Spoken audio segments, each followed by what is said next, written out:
Castor bean is a oil-rich crop that is drought resistant and also disease resistant. It's a very basic crop to grow as it requires less capital to start and less maintenance. It grows well on loamy soils and can grow to a height of 180 meters. It is a 120-day cycle crop and can be harvested for up to 5 years. Mostly we look at castor crop like a less important crop because we don't know much about it, but it happens to be the very profitable crop that we need, but we don't plant it. The seeds are the most important thing in this crop. The castor seeds are compressed and extracted to make oil. This oil has multiple uses. It can be used as a lubricating oil for eye engines. It can be used to make soaps. It can be used for skin care and also used to make medicine, among many other uses. Hey guys, welcome back to my YouTube channel. This is Nelly_Bernard. In case you're new here, karibu sana. In case you're returning subscriber, welcome back. I know most of you are wondering what is right behind me. Today, I'm showcasing a new venture that most people don't know about it. So my focus will be on castor plants. This is the one that makes the one that people know as castor oil, but I know most of the people here don't know about castor oil. So today, the more you follow me, the more you get to know about new ventures that are so lucrative in the market and are gaining popularity in this area. I'm in Tharaka County and we have started this venture and farmers are uptaking these projects. So far so good. So to get more about this, guys, just like my videos, comment down below and continue sharing my content so that every time I upload, you get to be the first one to know about the new venture. So without further ado, guys, I'm going to introduce my farmer who is going to take me through the castor plantation venture so that we get to know the profits, the advantages of doing this type of farming, because I know most of you have got no idea. You are just blank. So karibu sana. How are you? I'm fine. I'm finally here. Oh, thank you. It has been a long journey, but I'm finally here. Welcome to that. So yes, introduce yourself to my viewers. Thank you very much. I'm Kimathi Amos. Yes. Farmer from Tharaka in Tunyai area. And I do castor farming. Yes, castor farming. In our local dialect, we call it bariki. Okay. The rock bariki, you can find it in the bush. Wherever you pass is a weed. But also now it's a cash crop. We are doing it here. Yeah, most of us in this area, we don't know it as a cash crop. We just know it as a weed. So I'm so curious to know what motivated you to venture into this castor oil plant. Okay, first thing, being young farmer in this generation, you need to venture and check on everything that is new, that it's more catching, and also you need to do things differently. Okay. Most of the farmers know castor as a weed, but also castor is one of the plants that mostly is used for the biofuels to mix with the fossil fuel, so that it makes it compatible for usage. Because you are hearing everywhere is a climate change. We are talking of this thing, climate change, but we are not looking to what can mitigate that climate change. But this is one of the way, and also you earn some coins out of it. Okay. Yeah. So what motivated you to start the venture? Yeah, I visited some farmers from Embu, and also I met an entrepreneur from Italy with ENI. While doing the custom, they did the mathematics for me, and I found very interesting to venture in this unique farming. And also, I was encouraged by other farmers who already have gained some coins to their pockets. Okay. Yeah. So now tell us, how do we plant it and what do we exactly plant? First and most, the castor you see here is different from which you find on the bush. This one has some few indicators. First, it's fast growing. Secondary, it matures within 90 days. 90 days you start harvesting, but you continue harvesting for 1 year without it drying. So when you get such a crop, also you can do what we call single in, that is pure stand, or you do intercrop with the leguminous. Like you can find in this farm iron plant and green grams and castor. Okay. At an interval of around 1.5 meters, and from one plant to the other, it is just 0.5 or 1 feet. So that's why you get your crops on the farm. So what is its means of propagation? One, you can use any other method that we use to other crops. Is that just as simple like that? What else you need? You need to have the certified seeds, like the seeds you see here. This one we have we received it from Blanzy. It is a very new. I think we are the first farmers to start it here, and you can see it's doing quite well. So the start is you prepare your farm, the way you do it normally. Then after preparing, now you sort your seeds, and before the onset of the rains, you start planting. And the planting formula is just as simple as any other that you use. Only what you need to observe is the intervals versus the spacing. Okay, so what is the spacing? The spacing forecast the best for arid areas, because this crop does very well on arid, because you are doing farming for wells.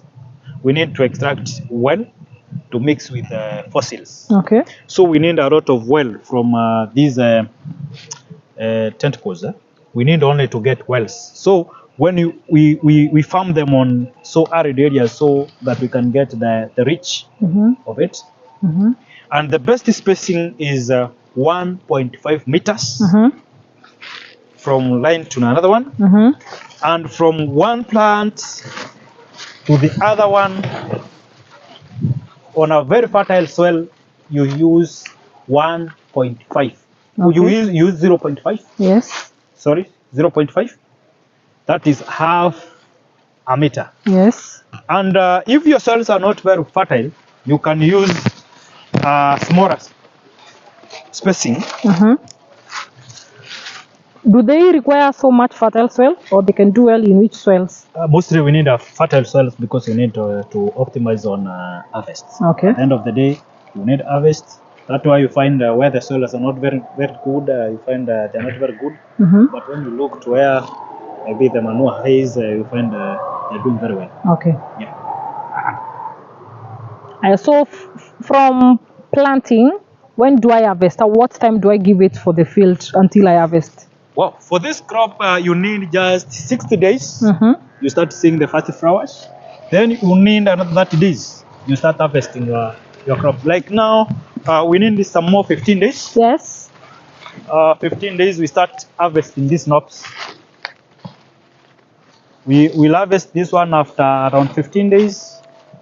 Then this one after 1 month, and this one after 1.5 months. It is continuous, but the first harvest you will do it after 90 days. Yeah. So what are the field maintenance practices, like diseases? Is it infected by pests and diseases? How do you control it? For now, it's a new crop, and the normal pests, the thrips, aphids are there, and also the caterpillars, and also the chappergrams, because when you use manure, these are the things we expect. But you use the normal way. You use the normal way to exterminate them, like you're doing to other crops. Okay. And mostly we encourage intercropping, so that when the farmer is doing spraying over other crops, also he is spraying the castor. Okay. But also castor can do without even the pesticides or chemicals. Yeah. So how tall can this tree grow? As I can see, there are some there that are a bit tall. How tall can it grow? This one can grow as tall as 2-3 meters, but at times it depends with the spacing. At a good spacing, it won't grow tall.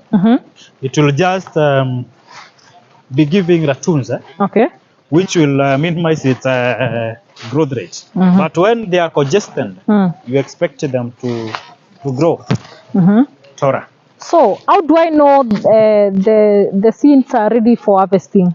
Yeah, an example, that's a good question. An example, when you check here, you'll find when this one is mature, you'll find the first cones, they have started cracking. And the whole pinnacle has started turning brown. That is the time you realize that that whole pinnacle is ready.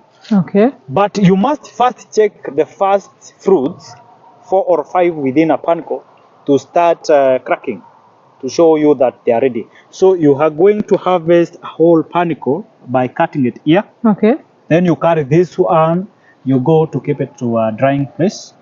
Then where it is, you go and dry it, and after that the phones will fall and you take it to the markets. What do you use to harvest? Do you use a knife, or what do you cut it, or it's just your hands? Yeah, you can use a knife, you can use your hands to get it off.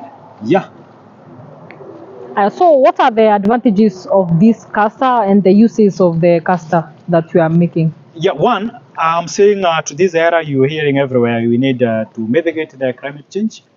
And the one way of mitigating climate change is reducing the carbon emission on our atmosphere. And one way of doing that is by planting trees, so that the trees can fix the carbon that is released outside there to the soils, so that it can be consumed by other crops. Okay. And one way, castor is a tree. That is number one. So right now, this castor is fixing the carbon that is around here to the soils. That is one. Two, the roots, the rooting system of a castor, they are well elaborate. That they prepare the soils and also try to mulch and cover the ground from the direct sun hitting. Those are direct benefits. Another one, castor is a commercial crop. Like the sign of the arid areas, most of them, they don't have like tea, they don't have like coffee, they don't have bananas.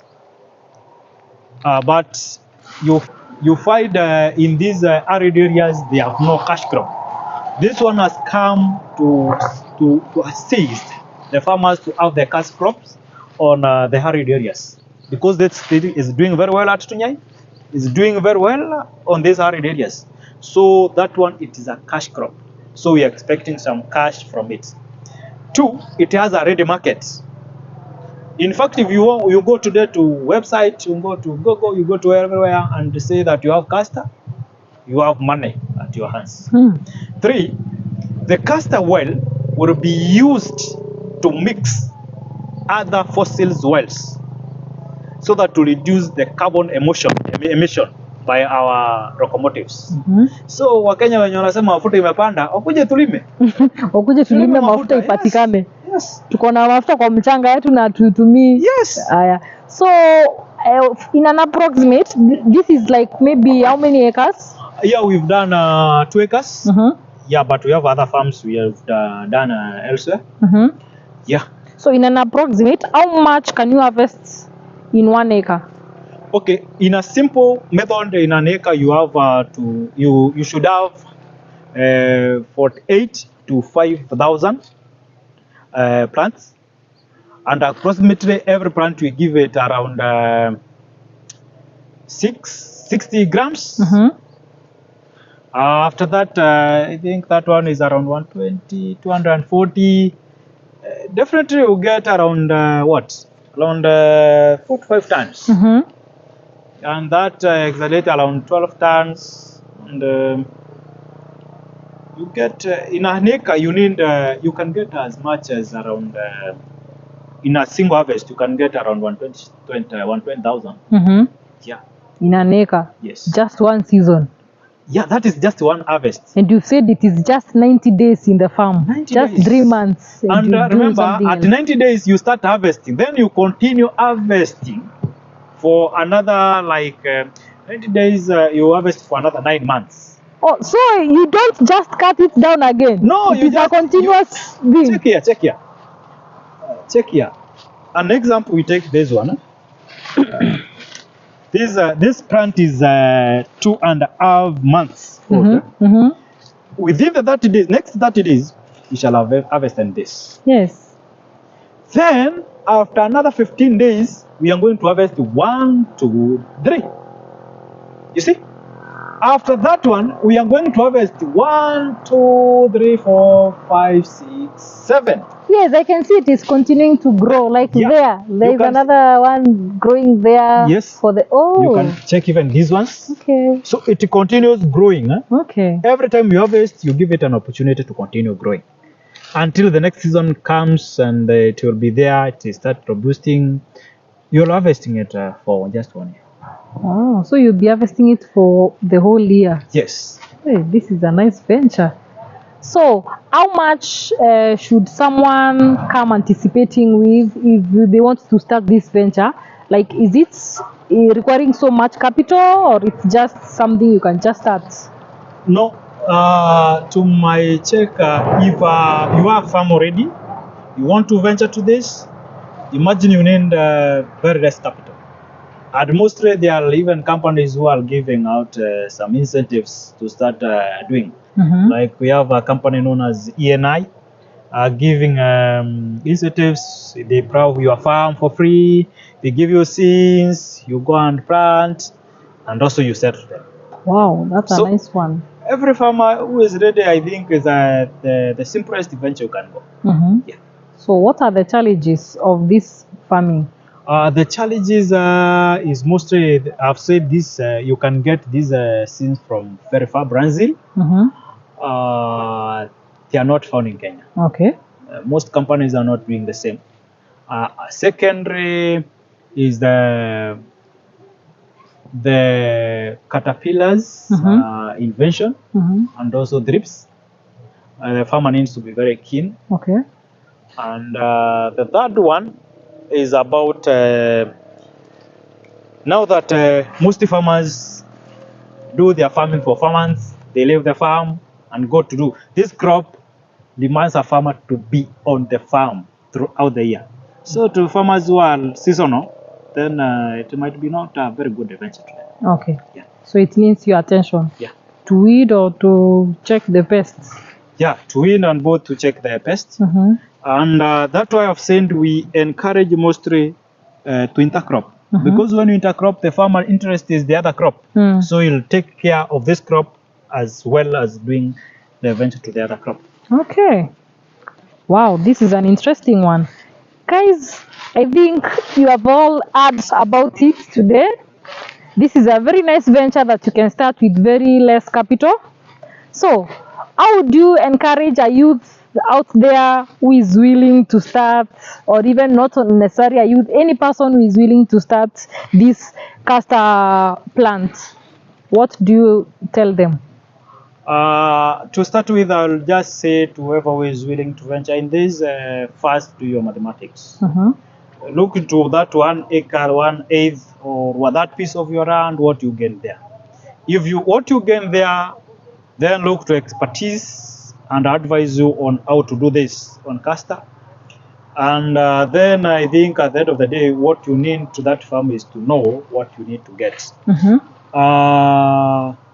To the youth, I know we are there outside looking for jobs. Getting jobs are not very easy. They are created by men, and you are one of them. Kindly get this venture.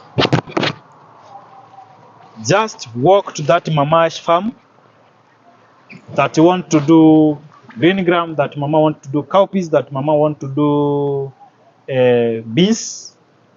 With a kind request, if you want to start there, mwambie mama nisaidie kidogo nipande kitu kidogo hapa. And then you will have your cash, and that will start. Wow. Yeah. So I think when we farm this castor this way, the next level is to start to look on how to start our factory. To start producing these things, because we cannot afford to be taking them to Italy every time. Yeah, by the way, value addition part of it. Yeah. Wow. So for now, we don't have any factories to process it. You just, after you harvest it, you sell to the... To ENI, then they take it to their factory Brazil at again. No? Oh. Yeah. In Makueni. In Makueni, yes. Then they take it to Brazil. No, then they crush it, they prepare that well, then they sell us to they sell it. They sell it to Kenyans. To Kenya, yes. So we don't need to export it and import it again.